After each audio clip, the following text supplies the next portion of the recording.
क्यों 70% लोग विश्वास करते हैं कि आत्माएं सच में होती हैं? चलिए जानते हैं। 20 साल पहले की कहानी खुलती है। गांव के पुराने पुजारी की डायरी मिलती है। झील के पास एक खंडहर से उसमें लिखा था, जमींदार सुरेश ठाकुर की हवेली में एक नौकरानी थी, नीलिमा। वो पढ़ी लिखी थी और जमींदार के काले तांत्रिक कामों का राज जान गई थी। एक रात जमींदार ने नीलिमा को पकड़वाया, हवेली के तहखाने में ले गया और जिंदा जला दिया।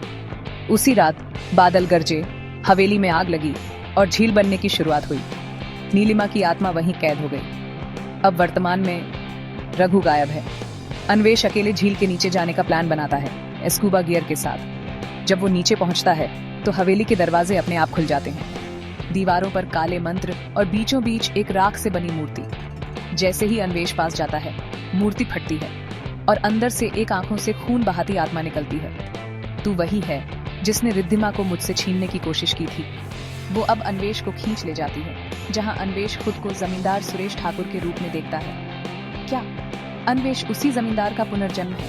अंतिम रहस्य खुलता है।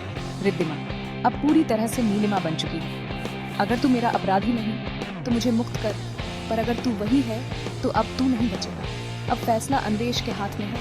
आत्मा को मुक्ति देना, पर अपनी जान की बाजी लगाना या भाग जाना, लेकिन आत्मा उसका पीछा कभी नहीं छोड़ेगी। अंत में एक अखबार की खबर, पैरानॉर्मल एक्सपर्ट अन्वेष झील गांव में लापता।